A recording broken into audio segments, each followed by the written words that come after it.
अर्रहमानिर्रहीम वलकुम निस्फ़ु मा तरक अज़वाजुकुम इन लम यकुल लहुन्न वलद फ़इन कान लहुन्न वलदुन फ़लकुमुर रुबउ मिम्मा तरक्न मिन बअदि वसिय्यतिन युसीन बिहा औ दैन वलहुन्न रुबउ मिम्मा तरक्तुम इन लम यकुल लकुम वलद फ़इन कान लकुम वलदुन फ़लहुन्न सुमुनु मिम्मा तरक्तुम मिन बअदि वसिय्यतिन तूसून बिहा औ दैन फ़इन कान रजुलुन यूरसु कलालतिन अव इम्रअतुन वलहु अख़ुन औ उख़्तुन फ़लिकुल्लि वाहिदिन मिनहुमा अस्सुदुस फ़इन कानू अक्सर मिन ज़ालिका फ़हुम शुरकाउ फ़िस्सुलुस मिन बअदि वसिय्यतिन यूसा बिहा औ दैन ग़ैर मुज़ार्रिन वसिय्यतन मिनल्लाह वल्लाहु अलीमुन हलीम। तिल्का हुदूदुल्लाह व मन युतिइल्लाह व रसूलहु युदखिलहु जन्नातिन तजरी मिन तहतिहल अन्हार खालिदीन फ़ीहा व ज़ालिकल फ़ौज़ुल अज़ीम। व मन यअसिल्लाह व रसूलहु व यतअद्द हुदूदहु युदखिलहु नारन खालिदन फ़ीहा व लहु अज़ाबुम मुहीन। वल्लाती यातीनल फ़ाहिशत मिन निसाइकुम फ़स्तशहिदू अलैहिन्ना अर्बअतम मिनकुम फ़इन शहिदू फ़ामसिकूहुन्ना फ़िल बुयूत हत्ता यतवफ़्फ़ाहुन्नल मौत औ यजअलल्लाहु लहुन्ना सबीला। वल्लज़ानि यअतियानिहा मिनकुम फ़आज़ूहुमा फ़इन ताबा व अस्लहा फ़अअरिज़ू अन्हुमा इन्नल्लाह कान तव्वाबर रहीमा। इन्नमत तौबतु अलल्लाहि लिल्लज़ीन यअमलून अस्सूअ बिजहालतिन सुम्म यतूबून मिन क़रीबिन फ़उलाइक यतूबुल्लाहु अलैहिम व कानल्लाहु अलीमन हकीमा। वलैसतित तौबतु लिल्लज़ीन यअमलून अस्सय्यिआति हत्ता इज़ा हज़र अहदहुमुल मौत क़ाल इन्नी तुब्तुल आना वलल्लज़ीन यमूतून व हुम कुफ़्फ़ार उलाइक अअतदना लहुम अज़ाबन अलीमा। सदक़ल्लाहुल अज़ीम। मुहतरम हज़रात, सामईन किराम, हाज़िरीन मस्जिद, अज़ीज़ों और बुज़ुर्गों, ये कुरान मुक़द्दस के चौथे पारे की सूरतुन निसा की पाकीज़ा नूरानी मुबारक बाअज़मत मुतहर आयतें हैं। दुआ कीजिए रब्बुल इज़्ज़ति वल जलाल तिलावत करदा इन मुबारक आयात की रोशनी में सही और सच्ची बात अर्ज़ करने की तौफ़ीक़ नसीब फ़रमाए और हम सब को अमल करने की तौफ़ीक़ अता फ़रमाए। अल्लाह ताला ने इस सूरत मुबारक में अपना हक़ और बंदों के हुकूक़ अदा करने की ताकीद फ़रमाई और फिर रिश्तेदारों के हुकूक़ और फिर उनमें भी जो ज़ईफ़ हैं, कमज़ोर हैं, उनके हुकूक़ की बहुत ताकीद फ़रमाई। जैसे यतीम है, जैसे नाबालिग बच्चे हैं, बच्चियां हैं, औरतें हैं, ऐसे लोग जिनके ज़माने जाहिलियत में हक़ थे ही नहीं, इस्लाम ने उनके हक़ भी मुक़र्रर किए और हक़ को अदा करने का पाबंद बनाया। इस्लाम दुनिया को वाहिद मज़हब है जिसने सिर्फ़ अपनों के हुकूक़ नहीं बताए, बल्कि उसने अपने मुखालिफ के, दुश्मनों के भी हुकूक़ बताए। दुश्मनों के भी हुकूक़ जिसने बताए, वला यरिमन्नकुम शनानु कौमिन अला अल्ला तादिलू, अल्लाह फरमाता है किसी कौम की दुश्मनी तुम्हें इस बात पर आमादा न करे तुम इंसाफ करना छोड़ दो। दुश्मन है तो क्या हुआ, इंसाफ की बात ही कहना। ऐन मैदान जंग में दुश्मनों से मुकाबले में किसी औरत पे हाथ ना उठाना, बच्चों को कत्ल ना करना, ये सब क्या है? वो हुकूक़ हैं जो अल्लाह ताला के सिर्फ़ नाजिल करदा मज़हब में है। तो गर्ज़े के जो हुकूक़ थे उनमें से एक हक़ जो पामाल किया जाता था वो वरासत का हक़ था। वरासत सिर्फ़ किसको मिलती थी? जो आदमी मैदान जंग में लड़ने के काबिल हो। अब लड़ने के काबिल ना औरत है, ना लड़ने के काबिल बच्चियां हैं नाबालिग, और ना नाबालिग बच्चा है। ये सब वरासत से महरूम रहते थे। अल्लाह ताला ने इसकी तरदीद के लिए कुरान की आयत नाजिल फरमाई और फरमाया कि मय्यत के माँ बाप के और करीबी रिश्तेदारों के मरने के बाद उनके माल में चाहे थोड़ा माल हो चाहे ज़्यादा, लड़कों का भी हक़ है, चाहे वो बालिग हो चाहे नाबालिग हो, और लड़कियों का भी हक़ है, चाहे बालिग हो चाहे नाबालिग, सबका हक़। फिर उसके बाद अल्लाह ताला ने हक़ की तफसील बयान की कि किसको कितना हिस्सा मिलेगा। अल्लाह ने इसका इतना एहतमाम फरमाया कि ये हिस्से बंदों पर मौकूफ़ नहीं किए कि इन्होंने ज़्यादा खिदमत की लिहाजा इनको ज़्यादा मिल जाए, इन्होंने कम की है इनसे ज़्यादा मोहब्बत है इनको ज़्यादा दे दिया जाए, इन्होंने किया ही क्या है इनको महरूम कर दिया जाए। अल्लाह ने बंदों के हाथ में रखा ही नहीं, उनके हिस्से मुकर्रर फरमाए। और वरासत चूँकि मिलती है क़ुरबत की बुनियाद पर, करीबी रिश्ते की बुनियाद पर, और सबसे करीबी रिश्ता होता है औलाद का और माँ बाप का, इससे करीबी कोई रिश्ता नहीं। इसलिए सबसे पहले हक़ किसके बताए, हिस्से बताए हैं औलाद के और फिर माँ बाप के। और क्या इससे पहले की आयत में तफसील आ चुकी है। अल्लाह ताला ने फरमाया यूसिकुमुल्लाहु फ़ी औलादिकुम, अल्लाह तुम्हारी औलाद के बारे में तुम्हें हुक्म देता है कि लिज़्ज़करी मिस्लु हज़्ज़िल उन्सयैन, कि लड़के को मिलेगा दो लड़कियों के हिस्से के बराबर। जितना दो लड़कियों को मिलेगा इतना अकेले एक लड़के को मिलेगा। ये कब है, जब औलाद में लड़का भी हो और लड़की भी हो, तो उनका हिस्सा क्या है, इस तरह तकसीम की जाए कि जितना एक लड़की के हिस्से में आया है इतना इसका डबल हर लड़के के हिस्से में आए। फिर फरमाया अल्लाह तबारक व तआला ने फ़इन कुन्ना निसान, और अगर मरने वाले ने लड़के नहीं छोड़े, सिर्फ लड़कियां ही लड़कियां, तो कितना हिस्सा होगा। फ़इन कुन्ना निसान फ़ौक़ स्नतैन, अगर वो लड़कियां हैं दो से ज़्यादा, दो हों या दो से ज़्यादा, फ़लहुन्ना सुलुसा मा तरक, तो उनको मिलेगा छोड़े हुए का 2/3। 2/3 उन लड़कियों को मिल जाएगा, बाकी जो बचेगा वो दूसरे वारिसीन को मिलेगा। माँ है, बाप है, शौहर है। लड़कियों का कितना, 2/3। दो से ज़्यादा जब लड़कियां 2 हों या 10 हों, सबको कितना मिलेगा, 2/3। इसी में सबको बराबर बराबर बांट दिया जाएगा। बाकी जो बचा उसमें दूसरे वारिसीन का हिस्सा है। अगर कोई वारिस नहीं है तो फिर पलट के इन्हीं को मिलेगा।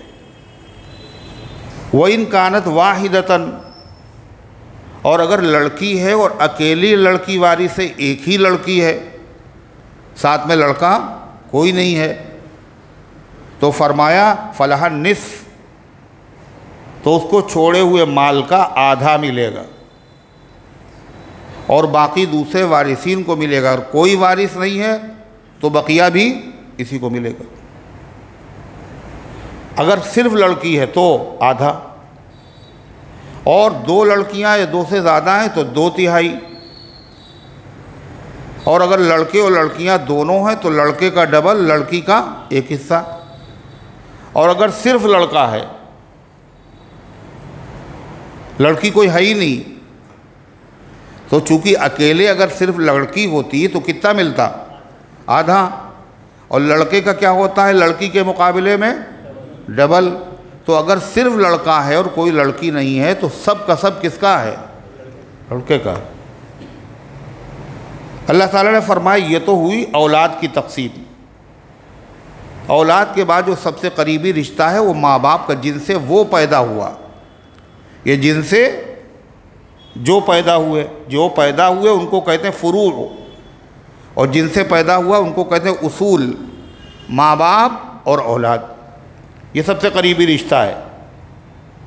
इसीलिए ज़कात माँ बाप औलाद को नहीं दे सकते, और औलाद माँ बाप को नहीं दे सकती। इसलिए अब लड़के और औलाद के बाद माँ बाप का हक़ बताया क्या, वली अबवैहि लिकुल्लि वाहिदिन मिनहुमा सुदुस, और माँ बाप के लिए उनमें से हर एक के लिए छठा हिस्सा है, मिम्मा तरका, जिसको छोड़ा है मरने वाले ने। लेकिन हमेशा छठा हिस्सा नहीं है, छठा हिस्सा कब है, इनकाना लहू वलद, अगर मरने वाले की कोई औलाद भी है, चाहे लड़का हो चाहे लड़की हो, अगर औलाद है तो फिर माँ बाप का कितना हिस्सा है, छठा। छठा हिस्सा निकालने के बाद बाकी में लड़के और लड़की में कैसे तकसीम होगी, लड़के को डबल, लड़की को एक हिस्सा। तो अगर औलाद है तो माँ बाप का कितना हिस्सा हुआ, छठा। फ़इल्लम यकुल लहू वलद, और अगर कोई औलाद नहीं है, ववरिसहु अबवाहु, और वो वारिस बना रहा है अपनी माँ और बाप को, खाली वारिसीन में माँ बाप हैं, कोई औलाद नहीं है। अब क्या होगा, का छठा बताया था, लेकिन अब छठा नहीं है। अब क्या होगा, अल्लाह फरमाता है फली उम्मिहि सुलुस, तो माँ को मिलेगा तिहाई हिस्सा।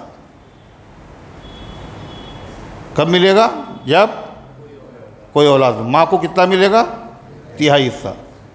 यानी एक माँ किस कुल जायदाद के 3 हिस्से किए गए और 3 हिस्से में से एक हिस्सा माँ का हो गया, 2 हिस्से किसके हो गए, बाप के हो गए। इसलिए वही बात है, क्या डबल है लड़की के मुकाबले में। तो जब माँ का कितना हुआ, तिहाई हुआ, तो बाप का डबल हो गया, 2 तिहाई हो गया। अल्लाह फरमाता है फली उम्मी सुलुस व इन कान लहू इख्वतुन। लोग समझते हैं जे हमने मसला समझ लिया, अब आसान है, ये मसले मुश्किल है। इसको कहते हैं इल्म फ़राइज़। क्या कहते हैं, इल्म फ़राइज़। और इल्म फ़राइज़ जो है क़यामत में से पहले इल्म उठ जाएगा।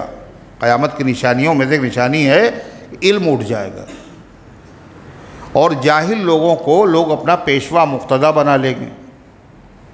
और जब जाहिल लोग खुद ही नहीं जानते होंगे तो जो फतवे देंगे, जो मसले बताएंगे, तो ख़ुद भी गुमराह होंगे और दूसरों को भी गुमराह करेंगे।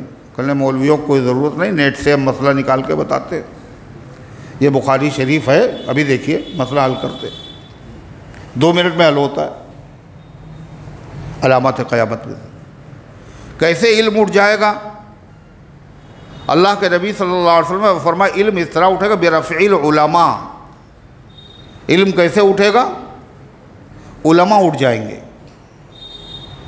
कितने बड़े बड़े उलमा इस बीमारी में, बड़े कीमती बहुत बड़ी तादाद दुनिया से रुखसत हो गए। इल्म उठेगा अलामत क़यामत में से। और इल्म कैसे उठेगा, उलमा उठ जाएंगे। फिर इल्म जो है तमाम मसाइल का होता है, ख़ास तौर से वरासत के जो मसले होते हैं, इसका नाम है इल्म फ़राइज़। सबसे पहले जो इल्म उठेगा वो फ़राइज़ का इल्म उठेगा। इसका मतलब ये ख़ास किस्म का इल्म है जो हर एक को नहीं आता। जैसे ताबीर, ख्वाबों की ताबीर का एक इल्म है, यह हर आदमी को है ना, हर आदमी को क्या चीज़, कौन सा, ख्वाबों की ताबीर का इल्म हर आदमी को नहीं मालूम होता। ऐसे फ़राइज़ का इल्म सबको नहीं होता। सबसे पहले जो इल्म उठेगा वो फ़राइज़ का उठेगा। और सहाबा में सबसे बड़े फ़राइज़ में फ़राइज़ के जानने वाले कौन थे, ये भी अल्लाह के नबी ने बता दिया। फरमाया व अअलमुहुम बिल फ़राइज़ ज़ैद इब्न साबित रज़ियल्लाहु अन्हु। इल्म फ़राइज़ के सबसे ज़्यादा जानने वाले हज़रत ज़ैद इब्न साबित रज़ियल्लाहु अन्हु हैं। ये कातिब वही भी हैं, और 11 साल की उम्र थी इनकी जब नबी करीम सल्लल्लाहु अलैहि वसल्लम मक्के से मदीने हिजरत करके पहुँचे। ज़ैद इब्न साबित रज़ियल्लाहु ताला अन्हु। आलमुहुम बिल हलाल वल हराम मुआज़ इब्न जबल। हलाल और हराम के मसाइल को सबसे ज़्यादा जानने वाले मुआज़ इब्न जबल है। अरहम बि उम्मती अबू बकर, अशद्दुहुम फ़ी अमरिल्लाहि उमर, अल्लाह के दीन के मामले में सबसे सख्त उमर, वासदक़ुहुम हयान उस्मान, उनमें सबसे ज़्यादा हया में आगे बढ़े हुए उस्मान हैं, वाक़ज़ाहुम अली, और उनमें सबसे ज़्यादा बेहतरीन फ़ैसला करने वाले हज़रत अली है, वाक़रहुम उबय इब्न काब, और उनमें सबसे ज़्यादा अच्छे क़िरत करने वाले उबय इब्न काब हैं। तो इल्म फ़राइज़, इसमें ये नहीं कि माँ का छठा हिस्सा होता, क्या होता है, हमने सुना कुरान में छठा हिस्सा होता माँ का, हमेशा नहीं होता। क्या बताया, अगर औलाद नहीं है तो छठा हिस्सा है, अगर औलाद है तो फिर माँ का तीसरा हिस्सा है, बाकी जो है वो बाप का हिस्सा है। आगे कुरान क्या कहता है, फ़इन कान लहू इख़वतुन, औलाद भी नहीं है कोई, लेकिन मरने वाले के भाई हैं, बहनें हैं, औलाद नहीं है, माँ बाप हैं और भाई और बहन हैं, तब क्या होगा, अब वो छठा और तिहाई नहीं चलेगा, अब बदल गया निज़ाम। क्या बदला, और अगर हों उनके भाई बहनें फली उम्मिहि सुदुस, तो माँ को तो मिलेगा छठा हिस्सा, मिन बादी वसीयति यूसी बिहा उदैन, माँ को कितना मिलेगा, छठा हिस्सा, हिस्सा घटा नहीं घटा, तिहाई तक आ गए थे और फिर छठे पे आ गए। किसकी वजह से छठा हो गया, घटा क्यों, इसलिए कि मैयत के भाई बहन मौजूद है, लेकिन भाई बहन को मिलेगा कुछ नहीं, मिलेगा उनकी वजह से माँ का हिस्सा तो घट गया, मगर वरासत में उनका हिस्सा कुछ नहीं है, बाकी जो बचेगा वो किसको मिलेगा, का बाप को मिलेगा, छठा हिस्सा माँ को, बाकी जो है और कोई है ना, औलाद है नहीं, बाकी उसको मिलेगा, किसको, बाप को मिलेगा। तो माँ भाई बहन के होने से माँ का हिस्सा घट गया, लेकिन बाप का हिस्सा बढ़ गया। तो इसलिए हर सूरत में छठा हिस्सा नहीं है, इसलिए जब वरासत के मसाइल पूछे जाएं तो बाकायदा लिख करके पूछे जाएं, उसमें नई नई सूरतें पैदा होती हैं। अल्लाह फरमाता ये जो हिस्से बयान किए गए हैं, ये हिस्से बखरे बाद में होंगे, पहले क्या होगा, मैयत के छोड़े हुए माल से सबसे पहले तजहीज़ और तकफीन, कफन दफन, कफन दफन के बाद कर्ज़ा, कर्ज़े के बाद वसीयत। अगर कर्ज़ा ही इतना था, सारी जायदाद उसी में ख़त्म हो गई तो कुछ नहीं बटेगा। अगर कर्ज़े में बीवी का महर था, वही इतना हाई फाई था कि जो कुछ छोड़ा था सब महरी के बराबर था, तो क्या बीवी को दे दिया जाएगा महर, पहले कर्ज़ा अदा को, कुछ नहीं मिलेगा किसी को।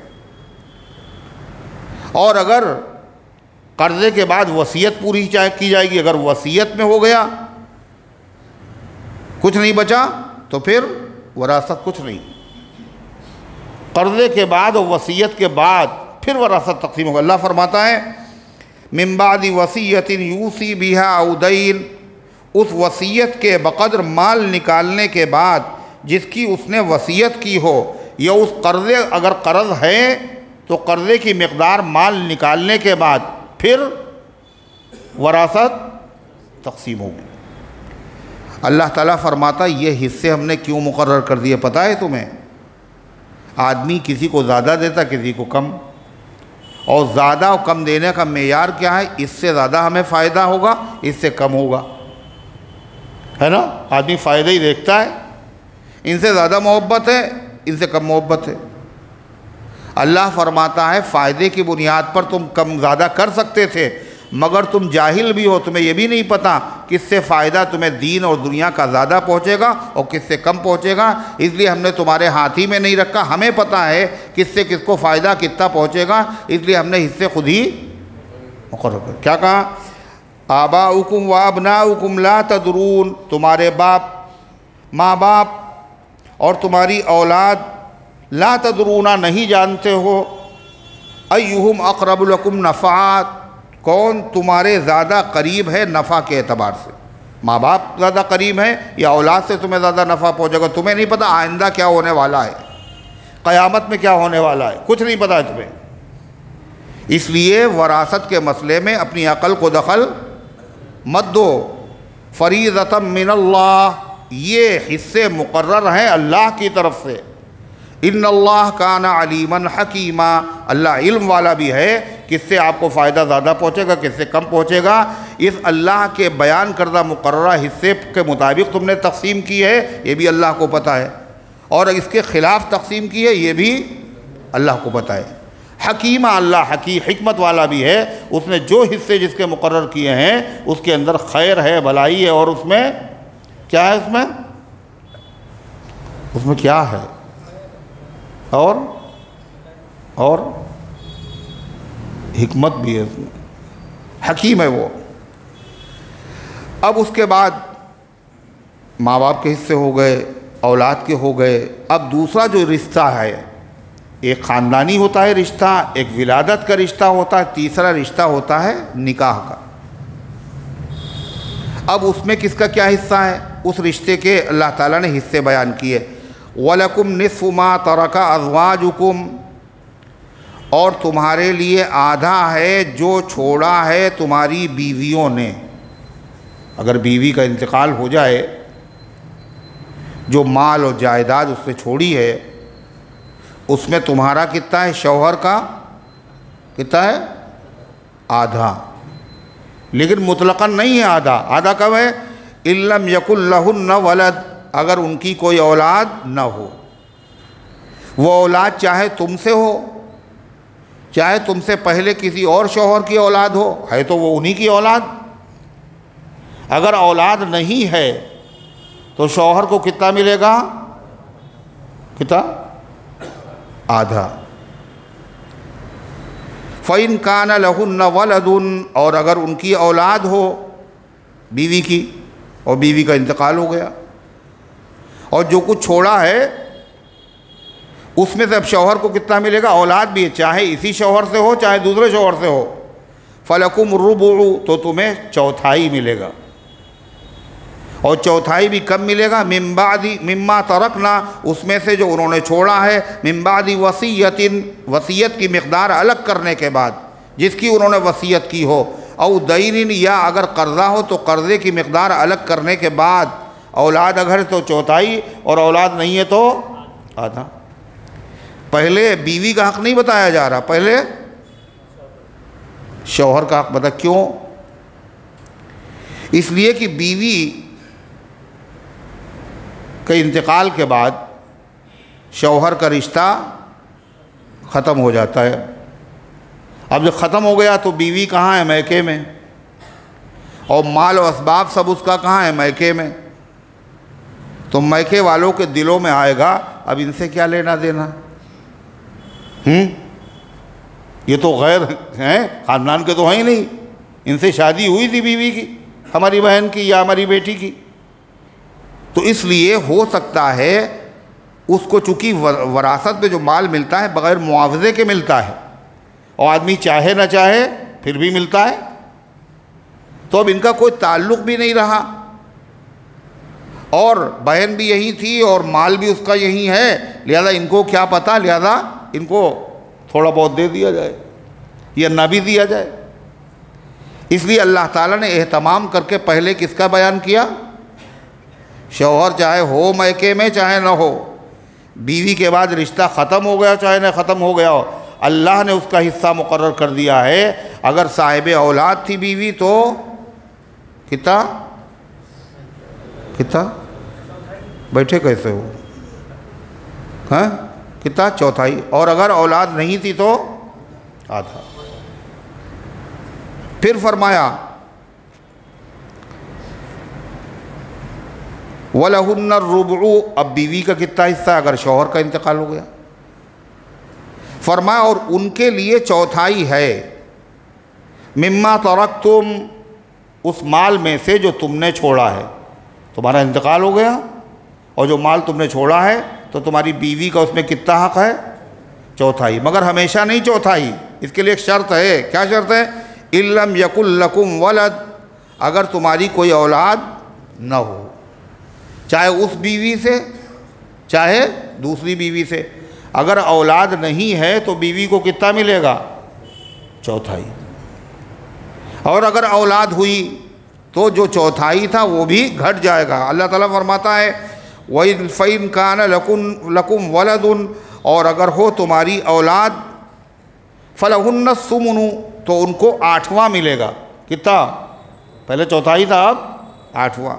मिम्मा तरक तुम, उसमें से जो तुमने छोड़ा है, मिम्मा तरक तुम मिम्बाद वसीयतिन तूसून बिहा उदैन, मगर ये सारे हिस्से कब हैं? उस वसीयत को पूरा करने के, वसीयत की मिक़दार माल अलग करने के बाद, जिसकी वसीयत की थी तुमने, या उस कर्ज़े के बाद, अगर कर्ज़ा था उसकी अदायगी के बाद।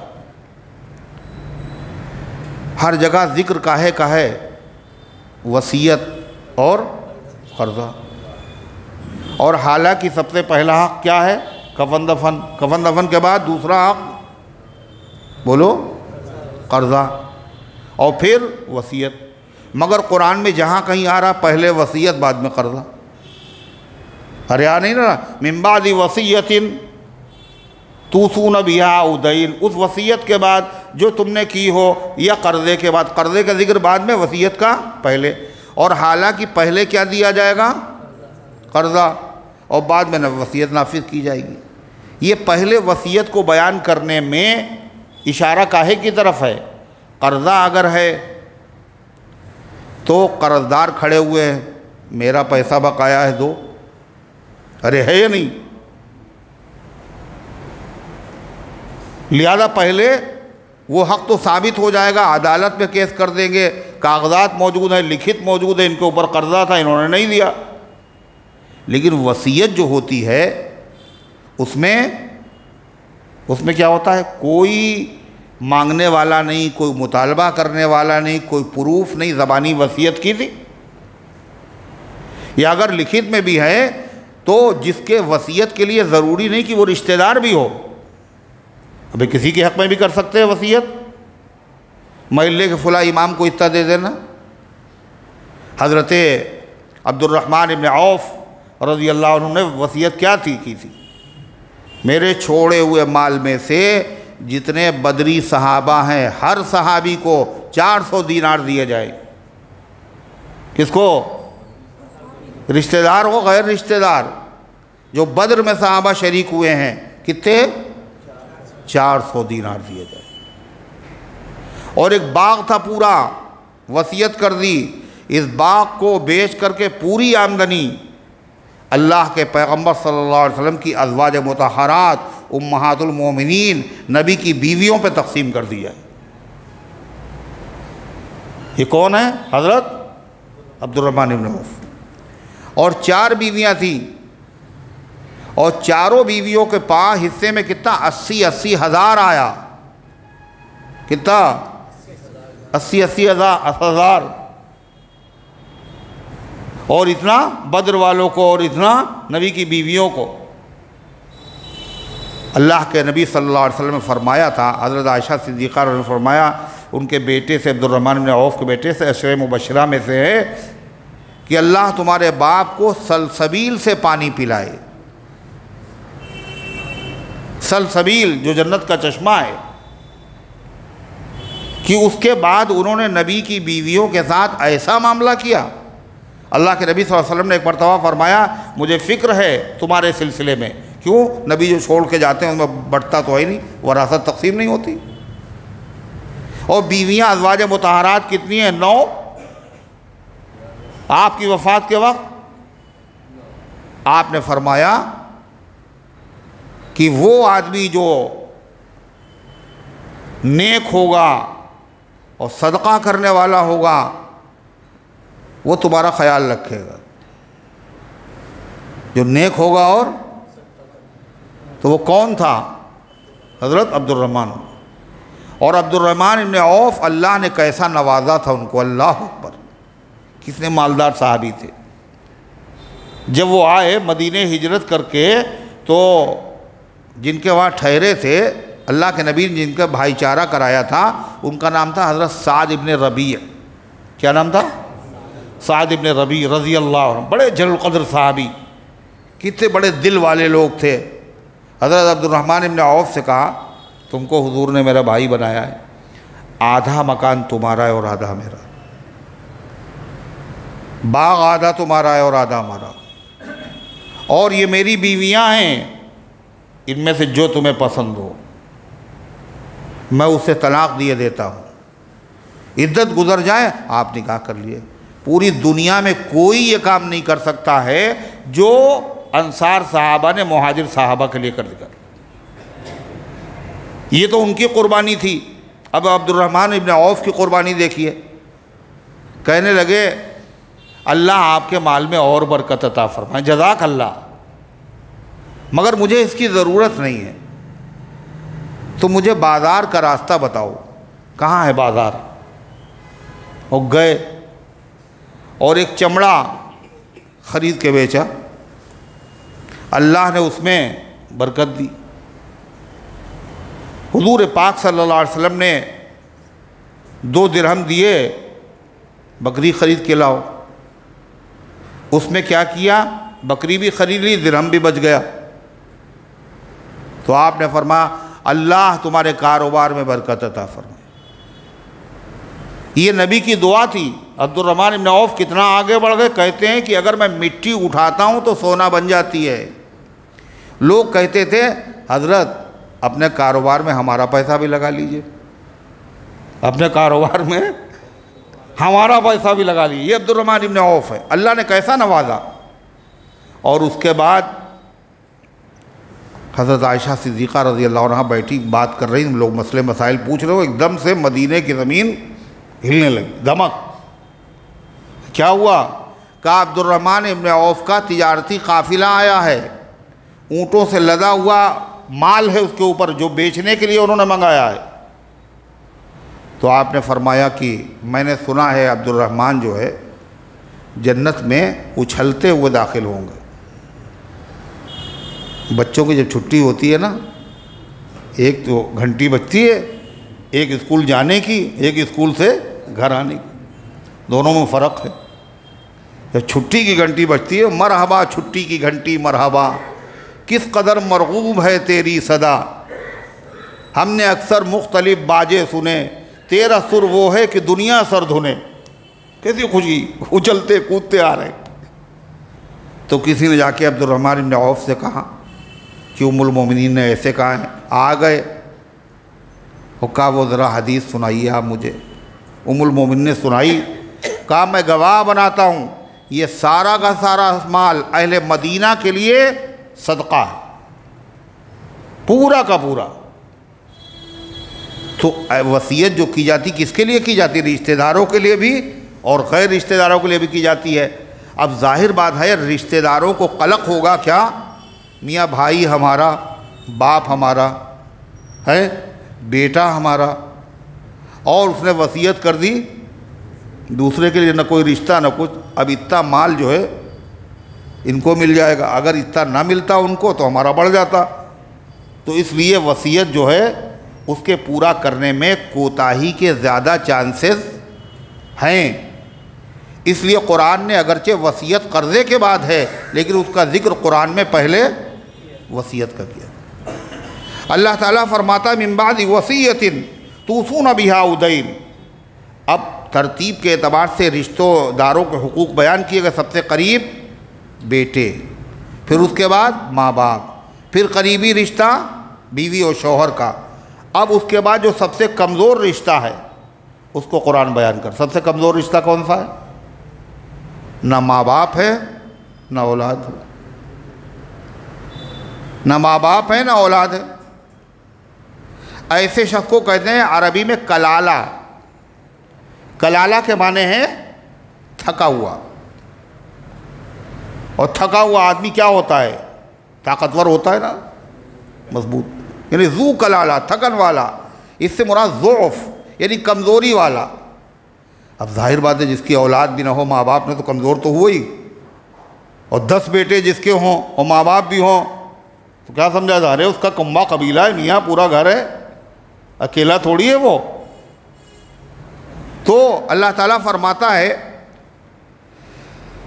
व इन कान रजुलुन यूरसु कलालतन, और अगर मरने वाला ऐसा हो कि उसकी वरासत तकसीम की जा रही हो और वो कलाला हो। कलाला का मतलब न उसके माँ बाप हैं न उसकी औलाद है, चाहे वो मर्द हो चाहे औरत। रजुलुन अव इम्रातुन, चाहे वो मर्द हो चाहे औरत हो, जिसके ना माँ बाप हो न जिसकी औलाद हो। वलहु अखुन औ उख्तुन, लेकिन उसका कोई भाई हो या उसकी कोई बहन हो। माँ बाप नहीं है, औलाद भी नहीं है, एक भाई है एक बहन है, या एक से ज़्यादा भाई और बहनें हैं। लेकिन ये भाई और बहन भी तीन तरह के होते हैं। भाई बहन कई तरह के होते हैं? तीन तरह के। कौन कौन? एक बिल्कुल सगा, जिसे हम कहते हैं, सगा का मतलब यानी माँ भी एक और बाप भी दोनों का एक, जिसको तो हकीकी सगा, अरबी में कहते हैं आईनी। दूसरे भाई बहन कौन है? सौतेले। अब सौतेले में भी तफसील है, क्या?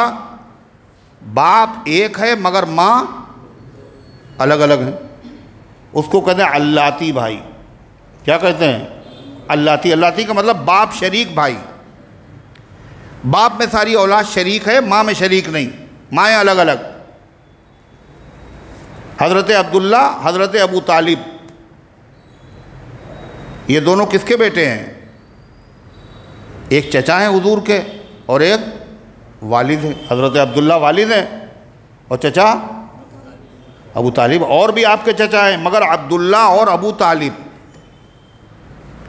ये क्या हैं? सगे भाई भाई हैं। सगे का मतलब बाप भी एक और माँ भी एक। बाकी जो आपके चचा हैं, अब्बास हैं, या इसी तरीक़े से हज़रत हमज़ा हैं, उनमें क्या है? बाप एक है मगर माँ अलग अलग है। समझ रहे हैं? तो अगर माँ और बाप दोनों एक हैं तो हकीकी है, आईनी है। और अगर बाप एक है और माँ अलग अलग है तो अल्लाती कहते हैं, बाप शरीक। और अगर माँ एक है और बाप अलग अलग, पहले माँ ने किसी से निकाह किया, एक बेटा पैदा हुआ, जैसे हज़रत अस्मा बिनते उमैस। अस्मा बिनते उमैस ये कौन है? हज़रत सिद्दीक़ अकबर की बीवी। पहले बीवी थी किसकी? हज़रत जाफ़र तैयार की। जाफ़र तैयार कौन है? हज़रत अली के सगे भाई हज़रत जाफ़र, जो ग़ज़वे मूता में शरीक, उनकी बीवी हैं। उनकी भी औलाद हुई उनसे। औन है, मोहम्मद है, अब्दुल्ला इब्न जाफ़र है, ये सब है।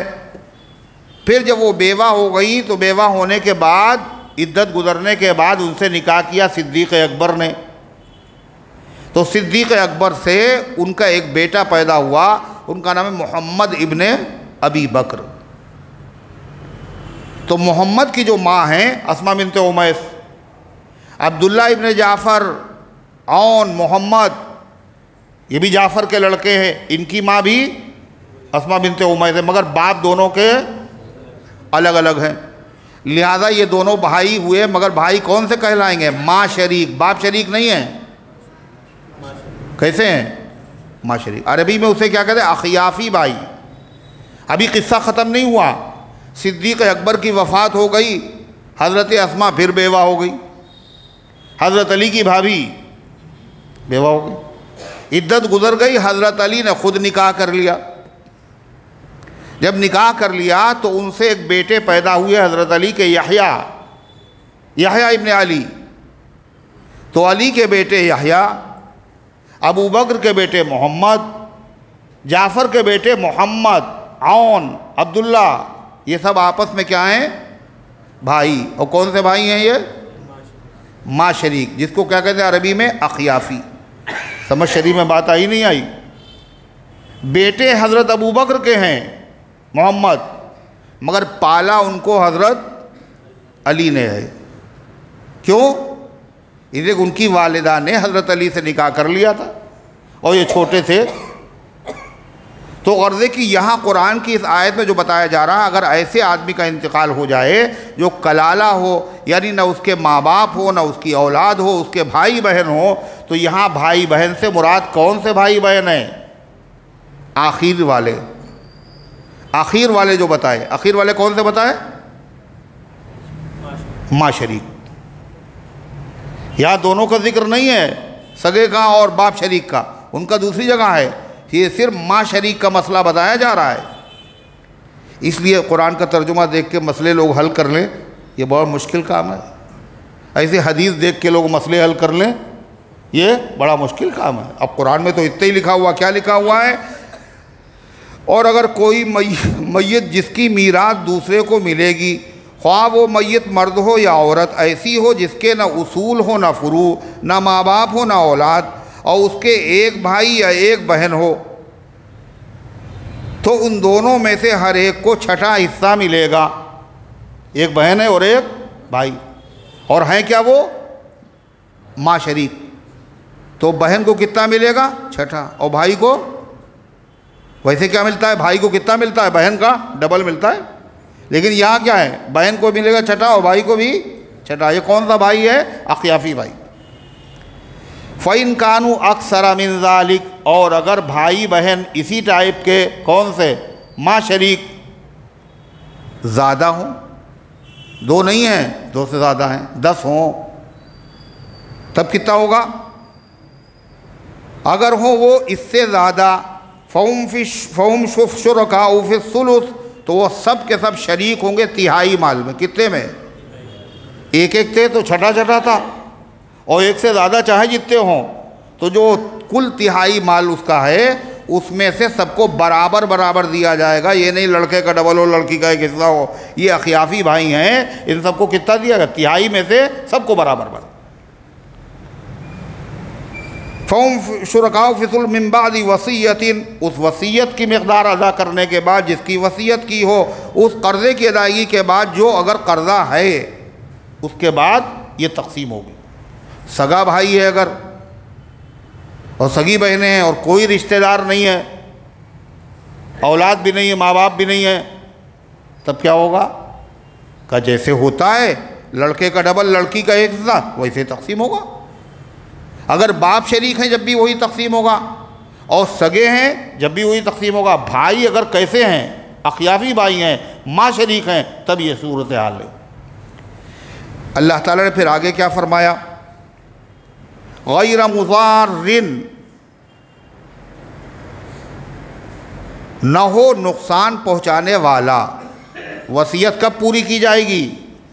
जब वसीयत करने वाला दूसरे वारिसों को नुकसान पहुंचाने का इरादा न रखता हो। कभी कभी ऐसा भी होता है कि ये सब वारिस हैं, इनको फ्री में मिलेगा, इसलिए ऐसा है इनका हिस्सा कम कर दिया जाए। और कम करने की शक्ल क्या है? इतना मस्जिद में दे दिया जाए, है? जब मस्जिद में दे दिया जाएगा तो क्या होगा? इनका हिस्सा कम हो जाएगा। ये पूरा मस्जिद में दे दिया जाए तो क्या हो? ये सब के सब महरूम रह जाएंगे। कुरान कहता है इसकी इजाज़त, बोलो, नहीं है। नुकसान पहुंचाने के लिए वसीयत कर रहे हो, और वसीयत भी कब कर सकते हैं? कितने में? मरजुल वफ़ात है, उसको भी शरीयत ने, शरीयत की हिकमतें और हुस्न, अल्लाह अल्लाह। बीमार आदमी, मरजुल वफ़ात कहते हैं जिस बीमारी में आदमी का इंतकाल हो। अब उसने देखा जब तक जो है पैसा था, दौलत थी, सब बहुत करीब थे, खिदमत करते थे, लेकिन जब देखा बीमार पड़े और इतनी लंबी बीमारी, सब पीछे हट गए और कोई हाल पूछने वाला नहीं, तो उसने कहा ये सब तो बेवफा हैं, इनको इतनी जायदाद मेरी मिल जाए, इससे फ़ायदा क्या है? इसलिए इनका हिस्सा कम करो। अब कम करने का तरीक़ा क्या है? कि वसीयत ढेर सी कर दो। तो शरीयत ने क्या कहा? ये मरजुल वफ़ात है। मरजुल वफ़ात में वसीयत अगर आदमी करे तो अव्वलन तो वसीयत के लिए ये कह दिया कि रिश्तेदार के लिए वसीयत नहीं हो सकती। जिनका वरासत में अल्लाह ने हिस्सा मुकर्रर किया है, लड़का है, लड़की है, माँ है, बाप है, बीवी है, इनके लिए वसीयत नहीं हो सकती। अगर वसीयत करेगा तो बातिल। वसीयत हमेशा गैर के लिए होगी, और गैर के लिए भी अगर वसीयत करे तो कितनी कर सकता है? तिहाई माल। कितनी? कुल जायदाद में से सिर्फ तिहाई माल में उसकी वसीयत नाफिज होगी। इससे ज़्यादा अगर करेगा उसका एतबार नहीं होगा। अब किसी ने वसीयत की, भाई मेरे ऊपर हज बाकी थे, बहुत अल्लाह ने नवाजा, मगर हज करने नहीं गए, कोताही हो गई, इसलिए ऐसा करना, मेरे पैसे में से हज करा देना, हज बदल। अब जब तो ऐसे नहीं है वसीयत पूरी की है, वसीयत तो उसने की। अब देखा जाएगा कि उसने जो कुछ छोड़ा है इस तिहाई में हज हो सकता है या नहीं, हज का पूरा खर्चा निकलेगा नहीं निकलेगा। हज हो रहा है 5 लाख में और तिहाई हिस्से में आ रहा है 3 लाख, तो इस वसीयत को पूरा करना अब ज़रूरी नहीं है। क्यों? अब उनकी मेहरबानी है, रिश्तेदारों को फ्री में उसकी वजह से मिल रहा है, अरे होगा चलो भेज दो।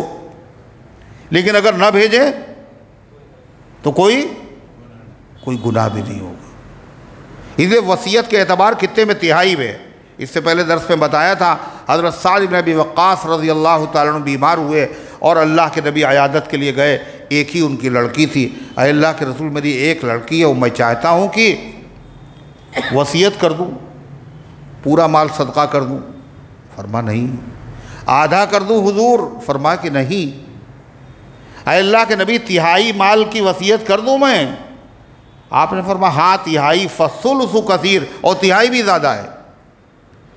अपने रिश्तेदारों को इस तरह छोड़ के जाओ, वो साहिब हैसियत हों, ये अल्लाह को पसंद है, इस तरह छोड़ के जाओ कि सबके सामने भीख मांग रहे हो। इसलिए अल्लाह फरमाता है ये कोई भी कर सकता है हरकत। इसलिए पहले से नसीहत है, गैर वसी गैर मुज़ारिन, नुकसान पहुँचाने वाला। नुकसान पहुँचाने की एक शक्ल और भी हो सकती, कई शक्लें हो सकती हैं। जब आदमी का दिमाग चलता है ना, का वसीयत तो कर नहीं सकते। लिहाजा ऐसा करो, इकरार कर लो फला आदमी का मेरे ऊपर कर्जा है, और है वह नहीं, फला का इतना कर्जा है। अब सारा माल तो कर्जे में चला गया, बटेगा क्या? और बिला वजह कह रहा है कर्जा है, काहे के लिए? वारिसीन को नुकसान पहुंचाने के लिए या बिल्कुल महरूम करने के लिए। ये भी एक शक्ल हो सकती है कि ये पैसा जो रखा हुआ है ये हमारा नहीं है, जो तुम लोग नज़रें लगाए हुए हो, ये अमानत है। और अमानत है नहीं का फला आदमी ने अमानत रखी थी, ये उसकी धरोहर है। और है नहीं अमानत, मकसद क्या है? वारिसीन का हिस्सा वरासत में कम हो जाए। एक शक्ल और हो सकती है, वो शक्ल क्या? किसी के ऊपर कर्जा बकाया था 10 लाख। अब जाहिर है लोगों को उम्मीद थी, अगरचे यहाँ नहीं है मगर फुला के ऊपर कर्जा तो है इनका, वो वसूल करके बांटेंगे। तो उसने कह दिया वो कर्जा हमें दे चुके हैं, वो अदा हो चुका, और अदा उन्होंने किया नहीं थे। ये सारे हीले इंसान करता है ना? किससे? अपने दिए हुए दिमाग से। और जिसने दिमाग दिया वो नहीं जानता ये क्या कर रहा है। इसलिए अल्लाह करा गैर मुज़ारिन, नुकसान पहुँचाने वाला ना हो। फरमाया अल्लाह तबारक व तआला ने वसीयतम मिनल्लाह, ये हुक्म किसकी तरफ से है? अल्लाह की तरफ से है। कौन सा? वरासत का, वसीयत का, कर्ज़े की अदायगी का, गरीबों की मदद करने का, यतीमों का हक़ न मारने का। जितने अहकाम ज़िक्र किए गए हैं ये सब किसका हुक्म है? अल्लाह का हुक्म है। वल्लाहु अलीमुन हलीम, और अल्लाह इल्म वाला भी है और जानने वाला भी है। उसको पता है किसने इन हुक्मों पर अमल किया और किसने नहीं किया।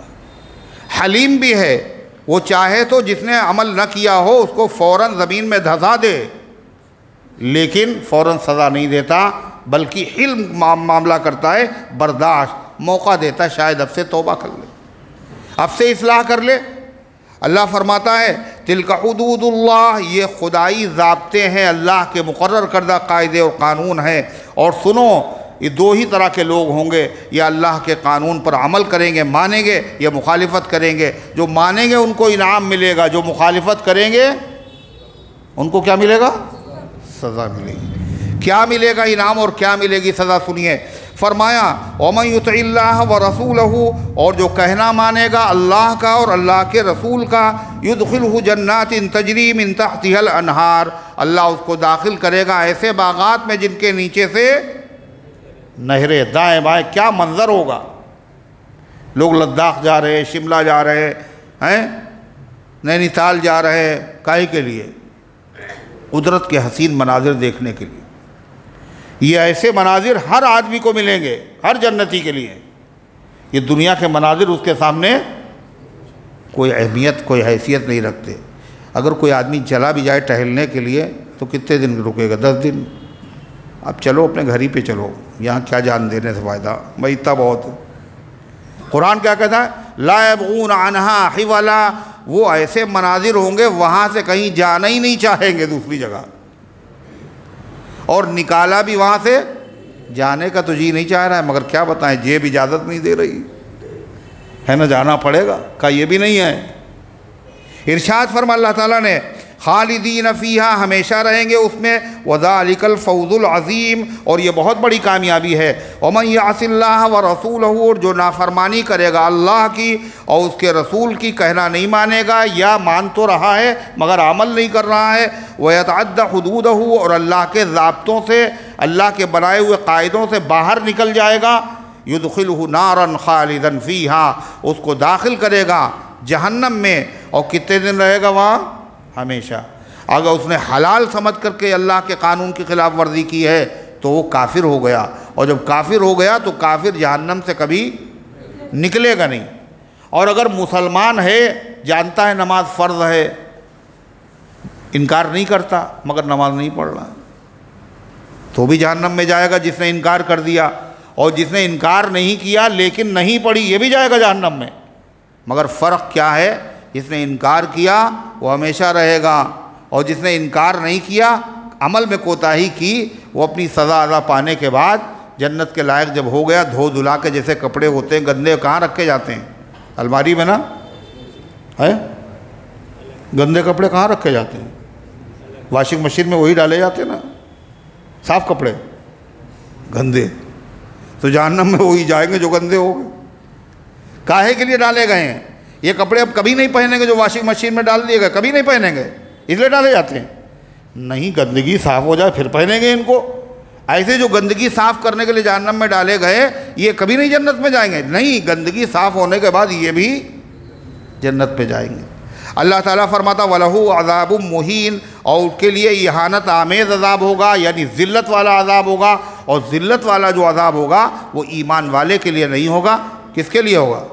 काफिर ही के लिए होगा। इसलिए मुसलमानों को जो जहन्नम में डाला जाएगा वो काहे के लिए? पाक करने के लिए, जलील करने के लिए नहीं, जंग छुड़ाने के लिए।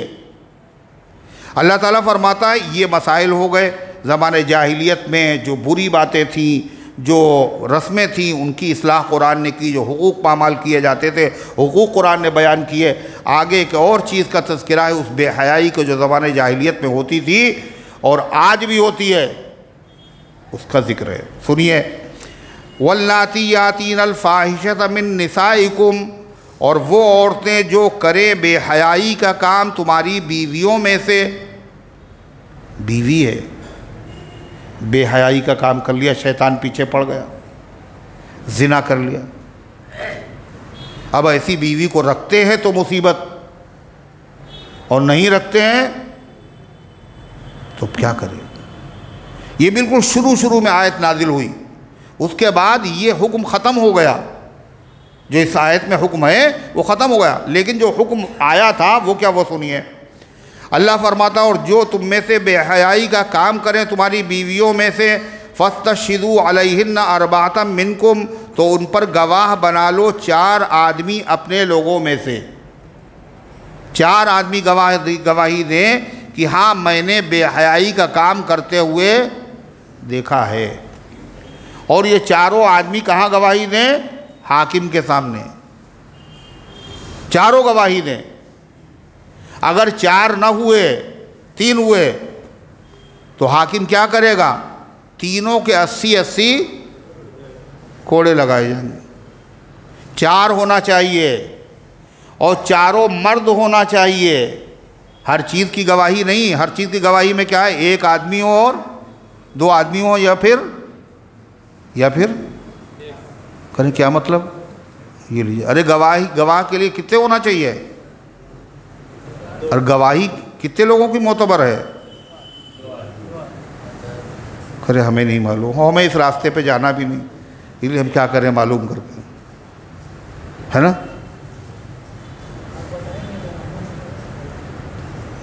ये सब तो दो दो कह रहे हैं, ये सब दो दो कह रहे हैं, और ये इतने दीनदार नहीं है जितने तुम हो माशाल्लाह हैं, ये सब जानते हैं। गवाही किसी भी मामले में, निकाह में गवाह बनाए जाते हैं, कै बनाए जाते हैं? तो जायदाद में दो मर्द हों, अगर दो मर्द ना हो तो एक मर्द और दो औरतें। मगर ये मसला ज़िना का है, ज़िना की सज़ा का है, और सज़ा बड़ी सख्त है। तो हो सकता है औरतें अगर गवाह में रखी जाए तो हो सकता है सास भी हो उनकी, और सास और बहू की बहुत मेल मोहब्बत रहती ना सास बहू में, है ना? ऐसा रहता है। सास क्या कहती हैं, जब हम बहू बन के आई, यहाँ हम आए तो सास अच्छी नहीं मिली, और जब हम बहू लेकर के आए, हम सास बने तो बहू अच्छी नहीं मिली। शिकायती है सास बहू की लड़ाई। नंद अगर है वो बहुत खुश रहती है अपनी भावज से, है ना? वहाँ भी मामलात होते हैं। जिन जिन घरों में नंदे रहती हैं वहाँ ज़्यादातर फसाद होता है, ज़्यादातर। और शौहर भी इत्तिफाक से अल्लाह का संभाला हुआ है, जो उसने सुना वो कार्रवाई फ़ौरन शुरू, न तहक़ीक़ की न कुछ किया, शिकायत भेजा, शिकायत कर दी। अब अगर ये मसला होता कि औरत की गवाही मोतबर है तो एक हो गया देवर और एक हो गई अम्मा, एक हो गई बिटिया, दोनों ने बहू को क्या कर दिया, चढ़वा दिया फांसी पे, और न कसूर न कुछ। इस्लाम है, अल्लाह का कानून है, इससे कोई नाजायज़ फ़ायदा उठा ही नहीं सकता। इसलिए फरमाया कितने गवाह, हर चीज़ के लिए 2 गवाह, इसके लिए 4 गवाह, और चारों भी कौन से? औरतें नहीं, कोई नहीं औरत चलेगी। कौन चलेगा? मर्द। और मर्द भी कौन? तुम ही में से हो, मुसलमान हो, दीनदार हो, आदिल हो। फिर अल्लाह फरमाता है जब वो गवाही दे दें, फ़ई शहीदू, अगर वो गवाही दे दें, फ़ामसिकूहुन्ना फ़िल बुयूत, तो उनको रोके रखो घरों में। यानी ये उनकी सज़ा यही थी उस ज़माने में, तुम घर में रहोगी, घर से बाहर तुम्हारे कदम नहीं निकले, कहीं नहीं जा सकती। कब तक? हत्ता यतवफ़्फ़ाहुन्नल मौत, यहाँ तक कि मौत उनका ख़ात्मा कर दे। अब यहाँ से मरने के बाद जनाजा ही निकलेगा, इससे पहले नहीं निकल सकता। तकरीब हो, गमी हो, कुछ भी हो, या फिर अल्लाह यजअलल्लाहु लहुन्ना सबीला, या अल्लाह तुम्हारे लिए कोई रास्ता पैदा कर दे, इसके अलावा कोई और हुक्म नाजिल कर दे। जब तक हुक्म नाजिल नहीं किया, जब तक यही सज़ा है। फिर अल्लाह ने हुक्म नाजिल कर दिया दूसरा, जो सूरह नूर में गुजर चुका इससे पहले दर्स में। क्या है? अगर शादीशुदा है और उनसे ज़िना हुआ और जुर्म साबित हो गया शरई गवाहों के साथ, तो उनकी सज़ा क्या? रज्म है, पत्थरों से मार मार के हलाक करना। गैर शादीशुदा हैं, ये जुर्म सरजद हुआ और जुर्म साबित हो गया, या उन्होंने इकरार कर लिया 4 मरतबा आकर के, तो फिर उनकी सज़ा क्या? 100 कोड़े। कितने? 100 कोड़े। ये हुक्म पहले था, ये हुक्म मनसूख हो गया, ख़त्म हो गया।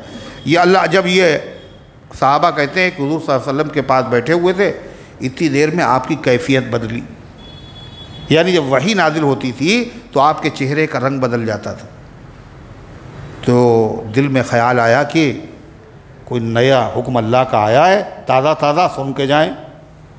जब कैफियत ख़त्म हुई तो आपने फरमाया खुदू अन्नी, मुझसे सीख लो।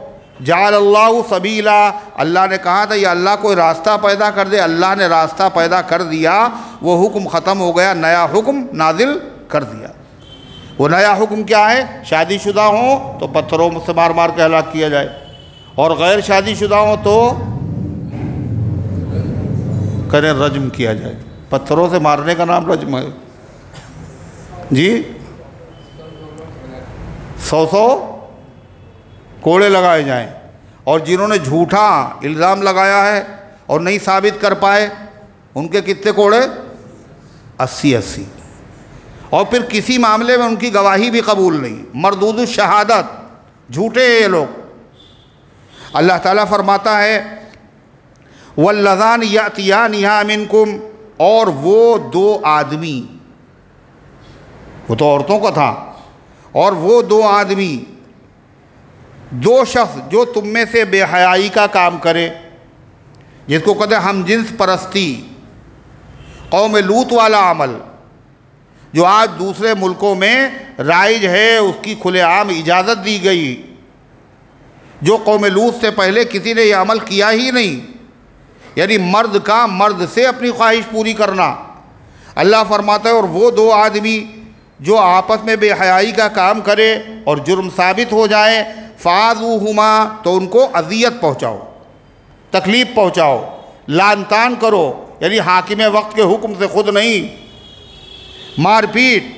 फ़इन ताबा, फिर अगर वो तौबा कर ले सज़ा पाने के बाद, सज़ा नहीं मिली खाली तौबा कर ली तो सज़ा ख़त्म हो गई, ऐसा नहीं है, सज़ा के बाद तौबा भी करे। फ़इन ताबा, अगर वो तौबा कर लें, वासलहा, और अपने अमल को दुरुस्त कर ले, यानी फिर दोबारा वो काम कभी न करें, फ़ारिज़ू अन्हुमा, तो उनका पीछा छोड़ दो, अब उनको मत सताओ, उनको ताने न दो, तुमने तो ये काम किया था, तुम वही हो, हैं? 100 चूहे खाने के बाद बिल्ली हज को चली, इन्होंने तौबा अब कर ली है, पहले का रिकॉर्ड पता है, ये ऐसे थे, ये वैसे थे, वैसे थे, कि ये सब मत करना, अगर करोगे तो मामूली चीज़ नहीं, बहुत बड़ा जुर्म तुमने किया है। वो तौबा कर चुका हो, तुम उसे शर्मिंदा कर रहे हो, इल्ज़ाम लगा रहे हो, तुम मरोगे नहीं जब तक खुद इस गुनाह के अंदर तुम मुब्तला नहीं हो जाओगे, तुम्हें मौत नहीं आएगी। कितनी बड़ी वईद है। और हम लोगों का रात दिन का मशगला है तबसरा करना, अरबिया वो अब हो गए, पहले देखे कैसे थे, पहले को मत देखो। एक रुमाल है आपका या आपके कपड़े हैं और बारिश हुई और उस पर छींटे पड़ गई, वो रुमाल धुल भी आया, किसी ने कहा नमाज पढ़ लें इस रुमाल पे, कहने लगे कि इसके ऊपर छींटे पड़ गई थी, बारिश की इस पर छींटे पड़ गई थी, हालांकि वो धुल के आ चुका सांप भी है, अब क्यों जिक्र कर रहे हो इस पर छींटे पड़ गई थी? अरे पड़ गई, धुल भी तो गया। अब पाक व साफ होने के बाद, अरे वो पिछले साल इसके ऊपर बारिश में छींटे पड़ गई थी, तो क्या कहा जाएगा, बेवकूफ़ आदमी, पागल, पिछले साल पड़ी थी ना, अब तो पाक है, पाकी का जिक्र करो। और अगर तुम्हें मज़ा आ रहा है इसी में, इसको जलील करने में, तो समझ लिए तुमने जलील किसको किया पता है?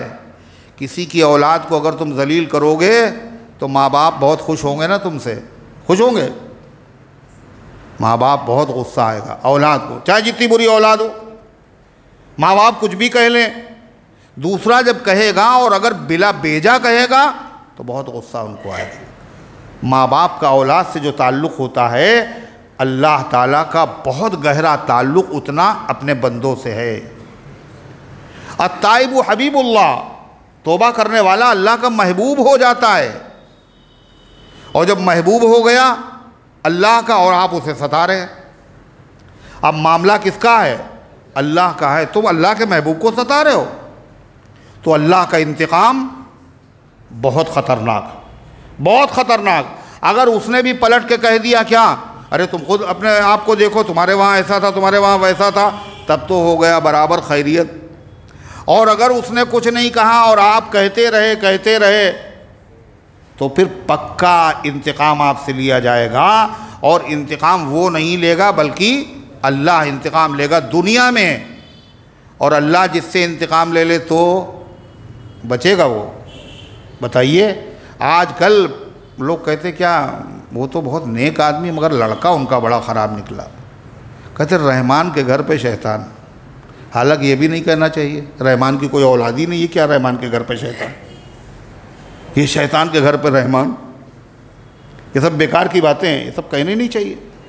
मगर ताज्जुब ये होता है कि तहज्जुद गुजार का बेटा और बेनमाजी, और जिसके बाप ने कभी सजदा नहीं किया उसका बेटा तहज्जुद गुजार, तो लोग कहते हैं मियाँ ये तो पढ़े लिखे, ये तो अच्छे नेक लोगों की औलाद, फिर ये नेक लोगों की औलाद क्यों बिगड़ गई, क्यों बिगड़ गई आखिर? वही ज़बान, दूसरों की औलाद को तुमने कहा तो अल्लाह ने तुम्हारी औलाद को बिगाड़ के रख दिया। अल्लाह से बहुत डरना चाहिए, बहुत डरना चाहिए। अल्लाह हम सब के दिल में अपना खौफ पैदा फरमाए, खशियत पैदा फरमाए। अल्लाह फरमाता फ़इन ताबा, अगर उन्होंने तौबा कर ली, व असलहा, और अपने मामलात को उन्होंने दुरुस्त कर लिया, फ़ारिज़ु अन्हुमा, अब उनका पीछा छोड़ दो, अब शैतान की मदद न करो। इन्नल्लाह कान तव्वाबर रहीमा, मामला तुमसे थोड़ी, तुम्हारा कसूर थोड़ी किया, उसने अल्लाह का कसूर किया था। और अल्लाह रहीम भी है, और अल्लाह तौबा को कबूल करने वाला भी है। और अत्ताइबु मिन ज़म्बि कमल्ला ज़म्बला, और गुनाहों से तौबा करने वाला ऐसा है जैसे कि उसने गुनाह किया ही नहीं। अत्ताइबु हबीबुल्लाह, और तौबा करने वाला अल्लाह का महबूब हो जाता है। यानी तौबा करने वाला जो सच्ची तौबा करे, ये नहीं पहले गुनाह किया जाए अल्लाह का महबूब बनने के लिए, पहले गुनाह किया। भाई सुना तौबा करने वाला अल्लाह का महबूब होता है, तो पहले हम लोग गुनाह करें फिर तौबा करें ताकि अल्लाह के महबूब बने, ये नहीं है। इत्तिफाक से गुनाह हो गया और सच्ची तौबा उसने कर ली, अब वो अल्लाह का महबूब बन गया। कैसे महबूब बन गया? एक ने गुनाह ही नहीं किया, वो महबूब ना बना, और ये गुनाह करने के बाद सच्ची तौबा करके महबूब बन गया। जी हाँ, जिससे गुनाह नहीं हुआ वो तो इस फ़ख्र में मुब्तला है कि हमसे कोई गुनाह ही नहीं हुआ, उसके दिल पे कोई चोट नहीं है, कोई शर्मिंदगी नहीं है, वो अपने आप को कम और जलील नहीं समझेगा। लेकिन जिससे कसूर हो गया और उसने तौबा कर ली, तो हमेशा उसकी निगाहें क्या होंगी? नीची ही रहेंगी। अपने आप को कभी वो आला और अफजल नहीं समझेगा। और अल्लाह ताला की नज़र रहमत किस पर होती है? जो तकब्बुर करता हो, जो अपने आप को बड़ा समझता हो, उसी पे होती है। किस पे होती है? जो अपने आप को सबसे कमतर समझता है। मन तवाज़अ लिल्लाह रफ़अहुल्लाह, जो अल्लाह के वास्ते तवाज़ो इख्तियार करता है, अल्लाह ज़लील नहीं होने देता, अल्लाह उसके दर्जे को और बुलंद कर देता है। और जो तकब्बुर करता है, अल्लाह उसको दुनिया के अंदर ज़लील कर देता है। तकब्बुर का अंजाम यही है। तो वो आदमी जिससे गुनाह नहीं हुआ, अच्छा जिसने नमाज़ नहीं पढ़ी, जो नमाज़ पढ़ता है, तहज्जुद भी पढ़ता है, इशराक़ अवाबीन सब कुछ पढ़ता है, वो देखता है ये नमाज़ नहीं पढ़ रहा है, तो जब देखता है नमाज़ नहीं पढ़ रहा तो उसको सलाम भी नहीं करता है। मियाँ नमाजी है नहीं, नमाज तक पढ़ता नहीं है ना, मियाँ नमाज तक नहीं पढ़ता ये आदमी। तो ये जो कह रहा है दूसरे ये नमाज तक नहीं पढ़ता, तो क्या मतलब? उसके दिल में उसकी अज़मत है, अज़मत है उसके दिल में, यानी इंतहाई कराहत से उसका मियाँ नमाज तक नहीं पढ़ते नहीं है, ये रोज़ा तक तो रखते नहीं, यानी अपने आप से उसको क्या समझ रहा है? गिरा हुआ, नीचा समझ रहा है। हालांकि यही उसकी गलती। अगर आप नमाज पढ़ते हैं, आप तहज्जुद पढ़ते हैं, तो कमाल आपका थोड़ी है, अल्लाह पढ़वा रहा है तो पढ़ रहे, और उससे नहीं तौफीक दी तो उसने नहीं पढ़ा। आपका कसूर नहीं, वो अल्लाह का उसने कसूर किया है, काबिल रहम है, आप उसके लिए दुआ कीजिए। लेकिन ये जिक्र करना मियाँ नमाज तक तो पढ़े, और ये वो आदमी वही कहेगा जो नमाज नहीं पढ़ता है, वो कभी नहीं कहेगा मियाँ देखिए ये नमाज पढ़ लें, कहेगा? बताइए तहज्जुद पढ़ते हैं, कहेगा कभी? अरे भाई ये तो तहज्जुद गुजारा, ये तो हाजी, ये तो नमाजी, ये तो बड़े दीनदार है, यही तो कहेगा। जब वो जिक्र करेगा तो आज़मत के साथ जिक्र करेगा, और आप जब उसका जिक्र कर रहे हैं तो कैसे जिक्र कर रहे हैं? कराहत के साथ, हकारत के साथ। और अल्लाह को ये चीज़ पसंद नहीं है। अच्छा जब उससे लोग, वो खुद भी समझ रहा है, जितने बेनमाजी हैं, जितने भी बेनमाजी मुसलमान हैं, वो कोई अपने आप को पाक पवित्र नहीं समझता है। नमाज नहीं पढ़ना, नमाज पढ़ना चाहिए, गुनाह है, हमसे गुनाह हुआ है, हम मुजरिम है, कसूर है मेरा, हम पढ़ना चाहिए, गलत किया मैंने, है एहसास। और अगर सच्चे दिल से एहसास हो गया और उसने तौबा भी कर ली, तो अब क्या होगा? अब उसका मकाम कहाँ पहुँचेगा? अल्लाह अकबर। अब अल्लाह ताला को महबूब बन गया। कैसे महबूब बन गया? एक साहब ने उसकी मिसाल बताई, कहने लगे कि आप जो है वो कपड़ा बुनते हैं। उन्होंने कहा हाँ बुनते हैं। कहा उसमें क्या होता है? का कपड़ा बुनने में ये होता है, कभी कभी धागा टूट जाता है, फिर क्या करते हैं आप? कहने उसके ऊपर गिरा लगाते हैं, उसको जोड़ते हैं। क्या फिर उसके बाद क्या करते हैं? कहने लगे दूसरे धागों पे भी नज़र रहती है, मगर उस पर ज़्यादा रहती है कि एक मरतबा टूट चुका है बेचारा, एक मरतबा ये टूट चुका, कहीं फिर से न टूट जाए। तो इसलिए क्या होता है, ऐसा आदमी जो तौबा करता है उसका दिल टूट चुका होता है, और जो दिल टूट चुका होता है तो अल्लाह की रहमत उसके ऊपर ज़्यादा होती है, कहीं फिर बेचारा गिर ना जाए, इतना नादिम है, इतना शर्मिंदा है, कटा जा रहा है, ज़बा हुआ जा रहा है। इसीलिए क्या कहा अल्लामा इकबाल ने, तुम टूटे हुए को क्या समझ रहे हो, इसकी कीमत घट गई। ये अल्लाह की नज़र में बड़ा कीमती है, तू बचा बचा के नजर रख इसे, तेरा आईना है वो आईना, तू बचा बचा के न रख इसे, तेरा आईना है वो आईना, जो शिकस्त हो तो अजीज़ तर, अजीज़ माने ज़्यादा महबूब, ज़्यादा कीमती, ज़्यादा पसंदीदा, अजीज़ माने पसंदीदा, प्यारा, महबूब, और अजीज़ तर माने बहुत पसंदीदा। जो शिकस्ता, शिकस्ता माने टूट जाना, तेरा आईना है वो आईना, तू बचा बचा के न रख इसे, तेरा आईना है वो आईना, जो शिकस्त हो तो अजीज़ तर है निगाह आईना साज में। आईना साज जिसने ये आईना बनाया है, इसकी कीमत जब ये टूट गया तो इसकी कीमत उसकी नज़र में और ज़्यादा बढ़ गई। और आप जलील कर रहे हैं, दुनिया में अल्लाह सज़ा देगा और आखिरत में क्या होगा? अल्लाह अल्लाह फरमाया, जो दुनिया में मेरे बंदे को जलील करेगा, मैदान महशर में मैं उसे जलील करूँगा, और जो मेरे बंदे के कसूर पर पर्दा डालेगा, क़यामत के दिन हम उसके जराइम के ऊपर पर्दा डालेंगे। क्या चाहते हैं हम लोग? जो माफ़ कर देगा, अल्लाह कहता हम उसे माफ़ कर देंगे, जैसा अमल करोगे वैसे ही बदला मिलेगा। अल्लाह इस हकीकत को समझने की तौफीक अता फ़रमाए और अल्लाह अमल करने की तौफीक अता फ़रमाए। अल्लाह ताला ने फिर फरमाया, जब तौबा का जिक्र आ गया तो फरमाया कुछ लोगों की तौबा कबूल है, कुछ लोगों की तौबा कबूल नहीं, और तौबा कब तक कबूल है और कब तक कबूल नहीं। फरमाया सुनिए, इन्नमत तौबतु अलल्लाहि लिल्लज़ीना यअमलून अस्सू, और तौबा अल्लाह के ज़िम्मे है, यानी अल्लाह के ज़िम्मे तो कुछ नहीं है, लेकिन उसने अपने रहम करम से वादा कर लिया है कि सच्चे दिल से जो तौबा करेगा तो हम उस तौबा को कबूल कर लें। और तौबा के कबूल होने का अल्लाह के वादे के मुताबिक अल्लाह के ज़िम्मे है तौबा कबूल करना। किसकी तौबा? लिल्लज़ीना यअमलून अस्सूअ बिजहालतिन, जो कर लेते हैं, कर डालते हैं बुरा काम हिमाकत से। बुरा काम हिमाकत से। बुरा काम करने वाला अक्लमंद होता है, अहमक? अब सोच रहे क्या बताएं? अरे अहमक ही तो होता है। क्यों अहमक होता है साहब? इसलिए जो बुरा काम कर रहा है उसमें उसको क्या आ रहा है? तकलीफ़ हो रही, मज़ा आ रहा है। मज़ा आ रहा है अभी तो कर रहा है, लेकिन ये मज़ा जो है ये थोड़ी देर का है, और उसके बाद जो इस पर तकलीफ़ होगी वो लंबी भी है और ख़तरनाक भी है। तो थोड़े से मज़े के लिए इतनी लंबी तकलीफ़ बर्दाश्त करना, ये दुनिया के अक्लमंदों का काम है ना। किसका काम है? अहमकों का काम है। बिरयानी खिलाएंगे, बाद में फांसी दे देंगे, तो क्या कहेगा आदमी? ऐसी बिरयानी से मैं बाहर आया, मुझे नहीं चाहिए।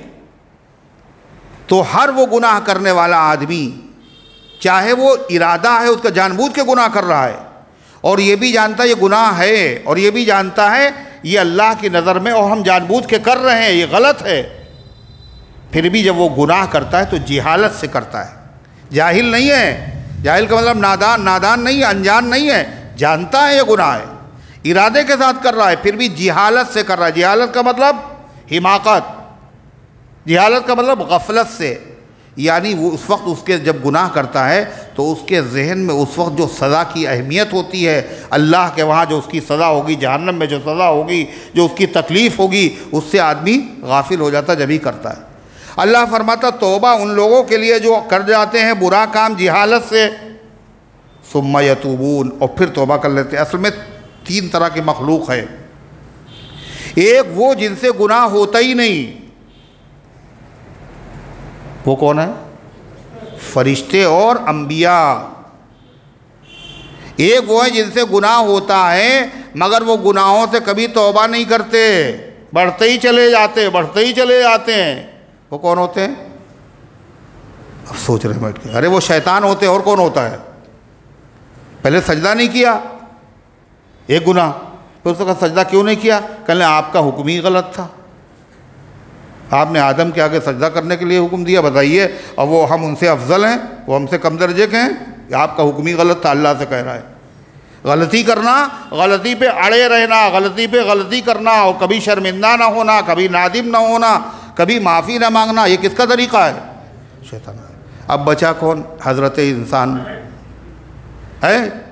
गलती हो जाए और गलती के बाद फिर तौबा कर लो। अल्लाह उसी को फरमा रहा है। और तौबा तो अल्लाह के ज़िम्मे उन लोगों के लिए जो कर लेते हैं बुरा काम जिहालत से, हिमाकत से, गफलत से। सुम्मा यतूबून मिन करीबिन, फिर वो तौबा कर लेते हैं जल्दी। करीब का मतलब जल्दी। अब जल्दी का मतलब क्या है? एक हदीस में आता है, अल्लाह के नबी ने फरमाया, अगर मरने से 1 महीने पहले भी तौबा कर ली ये भी करीब है, 1 साल पहले कर ली ये भी करीब है। फरमाया मरने से पहले 1 दिन पहले तौबा कर ली ये भी करीब है, मरने से 1 घंटा पहले भी अगर कर ली जब भी करीब है। यही तौबा कबूल है खुदा के यहाँ। फिर वो तौबा कर लेते हैं करीब ही, जल्दी। फ़ौलाई यतूबुल्लाहु अलैहिम, तो उन पर अल्लाह तौबा को कबूल करके रहमत के साथ मुतवज्जे हो जाता है। वल्लाहु वकान अल्लाहु अलीमन हकीमा, और अल्लाह इल्म वाला भी है और अल्लाह हिकमत वाला भी है। फ़ौरन सज़ा नहीं देता। अगर फ़ौरन सज़ा देता तो हज़रत इकरमा मुसलमान होते? बोलो, होते? कैसे कैसे लोग मुसलमान हुए। हज़रत वहशी मुसलमान होते जिन्होंने हज़रत हमज़ा रज़ियल्लाहु अन्हु को कत्ल किया, और कैसे कत्ल किया और किस बेदर्दी के साथ। अल्लाह अलीम भी है, हलीम भी है, हकीम भी है। फिर अल्लाह फरमाता हो तौबा किसकी कबूल नहीं होती? सुनिए, वलैसतित तौबतु लिल्लज़ीना यअमलूना सय्यात, और उन लोगों की तौबा कबूल नहीं होती जो बुरे काम करते रहते हैं, करते रहते हैं, करते रहते हैं। क्या कहते हैं? मैं पी है तो तौबा भी हो जाएगी गालिब, कम वक्त क़यामत अभी आई नहीं जाती। अरे कर लेंगे तौबा भी, अभी क्या, अभी तो जवानी का ज़माना है ना। गुनाह करते रहते, करते रहते, करते रहते। अल्लाह फरमाता उनकी तौबा कबूल नहीं है जो करते रहते हैं बुरे काम। और कब तक करते रहते हैं? हत्ता इज़ा हज़र अहदहुमुल मौत, यहाँ तक कि उनमें से किसी के पास मौत का वक्त आ जाता है, मौत करीब आ जाती है। और जब मौत करीब आ जाती तो क्या कहता है? क़ाल इन्नी तुबतुल आन, कहता है मैं अब तौबा कर रहा हूँ। तो अल्लाह फरमाता उसकी तौबा कबूल नहीं होती। मतलब एक होता है आदमी मायूस हो गया ज़िंदगी से, अब बचेंगे नहीं, है ना, अब ज़िंदा नहीं रहेंगे। डॉक्टरों ने बता दिया इतने दिन के मेहमान हैं, मगर होश हवास सब सही है, अभी बातचीत कर रहा है, मायूस हो गया, ऐसी बीमारी लग गई, अल्लाह सबकी हिफाजत करे, बचेगा नहीं। तो इसको कहते हैं अरबी में हालत बास। क्या कहते हैं? बास, बीमारी की हालत है, बदहाली की हालत है। फिर आखिर वक्त आ गया, अब उसको फरिश्ते नज़र आने लगे, फरिश्ते दिखने लगे। अब ये हालत है, हालत यास। उसको कहते थे बास, इसको कहते हैं यास। यास के माने मायूसी, नाउम्मीदी। अब जब फरिश्ते नज़र आने लगे, अब अगर ये तौबा करेगा तो तौबा कबूल नहीं होगी। ईमान अगर लाएगा तो ईमान, फ़िरौन भी ईमान लाया था, नहीं लाया था? कब लाया था? हत्ता इज़ा अदरकहुल गरक, यहाँ तक जब डूबने लगा तो क्या कहने लगा? क्या कहने लगा? आमन्ना बिरब्बि मूसा व हारून। तो फरिश्ते ने क्या कहा? अलान, अच्छा अब ईमान ला रहे हो। देखने के बाद ईमान बिलगैब मोतबर है, देखा ना हो जब तक फरिश्ते आते हैं। अब फरिश्तों को किसी आदमी ने नहीं देखा, मरने के करीब जिसकी जान निकालने आ रहे हैं वो फरिश्तों को उसने देख लिया, एक हदीस में आता है अल्लाह बंदे की तौबा कबूल करता मालम युगरगिर, जब तक गरगरे का आलम तारी ना हो जाए। गरगरा किसे कहते हैं? घर्रा फंस गया, आवाज़ उसकी बदल गई, पुतलियाँ उसकी फैलने लगी, सांस तेज चलने लगा, ये आलम कौन सा है? अब तौबा कबूल। अल्लाह फरमाता है तो उसकी तौबा, और किसकी तौबा कबूल नहीं? फरमाया वलल्लज़ीना यमूतून वहुम कुफ़ार, और उनकी भी तौबा कबूल नहीं होती जो मर जाते हैं इस हाल में कि वो काफिर ही होते हैं, यानी ईमान लाने की जिन्हें तौफीक नहीं हुई, चाहे जितनी वो तौबा करें तौबा कबूल नहीं होगी, कुफ्र पर ख़ात्मा हो गया। उलाइका अतदना लहुम अज़ाबन अलीमा, ये ऐसे लोग हैं जिनके लिए दर्दनाक किस्म का अज़ाब हमने तैयार कर रखा है। मालूम यह हुआ कि हर गुनाह से तौबा हो सकती, मायूस नहीं होना चाहिए आदमी को, लेकिन तौबा की शराइत क्या है? पहली चीज़, तौबा के लिए निदामत होना चाहिए। निदामत शर्मिंदगी, शर्मिंदगी का मतलब गलती हो गई हमसे, ऐसा नहीं करना चाहिए, तो कसूर, इसमें दिल दुखे अंदर से। एक चीज़, दिल नहीं दुख रहा है, तौबा तौबा, अल्लाह मेरी तौबा, अस्तगफिरुल्लाह, ये नहीं तौबा है, निदामत शर्मिंदगी हो। दूसरी चीज़, उस गुनाह को फ़ौरन छोड़ दे और आइंदा न करने का इरादा भी कर ले। फ़िलहाल छोड़े दे ना, फिर देखा जाएगा, फिर कभी मौका मिलेगा तुम्हें, ये तौबा नहीं है। फ़ौरन छोड़े और आइंदा न करने का पक्का इरादा। तीसरा रुकन क्या है? जो गलती हुई है उसकी तलाफ़ी करे, भरपाई करे। क्या गलती हुई? किसी का हक अगर छीना है तो हक वापस करे, किसी का पैसा अगर नहीं दिया है तो पैसा भी अदा करे और माफ़ी भी मांगे। अल्लाह का अगर हक नहीं अदा किया है तो हक अदा करे। क्या? यानी नमाज नहीं पढ़ी थी, एक गलती, अब पढ़ेंगे, अल्लाह गलती हुई थी माफ़ कर दीजिए, लेकिन माफ़ी के साथ साथ छूटी हुई नमाज भी बोलो पढ़े। क़ज़ाए उम्री, रोज़े जो नहीं रखे थे माफ़ी भी मांगे और रोज़े भी रखे क़ज़ा। ज़कात अगर नहीं दी थी तो माफ़ी भी मांगे और छूटे हुए दिनों की ज़कात भी। और क़ुरबानी नहीं की थी तो क़ुरबानी करे, नहीं उतना पैसा सदका करे। कितने साल से नहीं की? कितने ऐसे होंगे, एक साहब आए, उनका मेरी बहन ने जो है पैसा भेजा है, मौलाना साहब ये बताइए कि क़ुरबानी हम अपनी तरफ से करें या अपने बहन की तरफ? हमने कहा पहले तो ये बताओ क़ुरबानी वाजिब किस पे होती है, और कितने दिन से लोगों को आप समझा रहे हैं, दीन का काम कर रहे हैं, ज़िंदगी आपकी गुजर गई, दाढ़ी आपकी सफ़ेद हो गई, आपको अब तक ये नहीं पता क़ुरबानी वाजिब किस पे होती है? क्या बताएंगे आप लोगों को? सारे जहां का जायज़ा, अपने जहां से बेखबर, इतनी ज़रूरी बातें भी नहीं याद करोगे।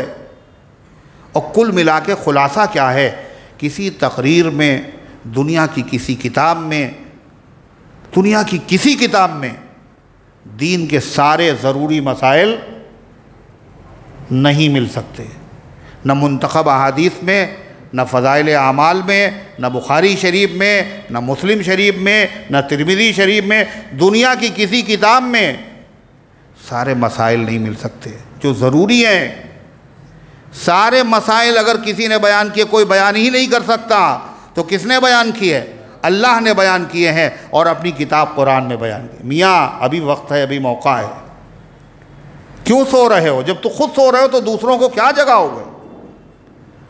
इसलिए मसाइल बयान ना करो, लेकिन मसाइल सीखो। तो मसाइल कहाँ सीखे जाएंगे? कुरान मसाइल की किताब, कुरान दावत की किताब, कुरान इस्लाह की किताब, कुरान इस्लाह अक़ाइद, इस्लाह मुआशरा, इस्लाह अखलाक, हर चीज़ की इस्लाह कुरान से होती है। अल्लाह हमारी गफलतों को माफ़ फरमाए, अल्लाह पूरी उम्मत को इसकी कदर करने की तौफ़ीक़ अता फरमाए। ये मैं बहुत दर्द के साथ ये बात कह रहा हूँ, ये कोई तंज़ नहीं है, कोई तारीज़ नहीं है, हर मुसलमान का हक़ है, हर मुसलमान पर लाजिम है। अल्लाह की किताब नहीं देखोगे तो क्या देखोगे? अल्लाह की किताब नहीं पढ़ोगे तो क्या पढ़ोगे? इस किताब को छोड़ के कौन सी किताब तुम्हें नजात दिलाएगी? इसका मतलब तुमने इसको तहक़ीर की है, तुमने इसे मामूली समझा है, तुमने इसको नज़रअंदाज करने के लायक समझा है। इस वजह से जो न हो जाए वो सब थोड़ा है। अल्लाह हमारे हाल पर रहम फरमाए। अल्लाह इन गुजारिशात को कबूल फरमाए, अमल करने की तौफीक अता फरमाए। हाँ भाई,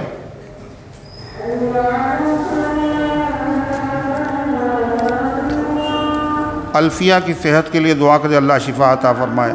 अबरार भाई का ऑपरेशन हुआ है, अल्लाह उनके ऑपरेशन को कामयाब करे। फैज़ान बहुत परेशान हैं, उनका पैसा बाकी, अल्लाह उनकी परेशानी को दूर फरमाए और उम्मत के तमाम परेशान लोगों की परेशानियों को दूर फरमाए। 3 साल से अब्दुल्ला की हालत बहुत सीरियस है, ICU में है 3 साल से। अल्लाह उनके हाल पर रहम फरमाए और अल्लाह उनको शिफा अता फरमाए। ज़िक्रा के नाम के माना बताए। ज़िक्रा के माने नसीहत, ज़िक्रा के माने याद दिलाने वाली। मोहम्मद हसीब, अल्लाह ताला उनकी मग़फ़िरत फरमाए। काबा शरीफ की तरह एक कुरान की पेटी मिल रही है तो उसको घर में रख सकते। काबे शरीफ की तरह कुरान की पेटी मिल रही है, क्या मतलब?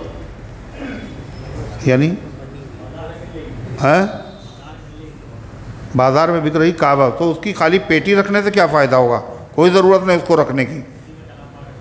उसमें कुरान पाक रखते हैं तो एक बक्स बना हुआ है, अगर बक्स काबे की शक्ल का बना हो तो कोई हरज नहीं रख सकते। एक छोटा सा बच्चा है, ऊपर भेज दिया करें, ख़वातीन को परेशानी होती है पर्चा भेजने में। अच्छा, इसका भी इंतज़ाम कर लें भाई, कोई चला जाया करे भाई, एक बच्चा एहतमाम कर लीजिए।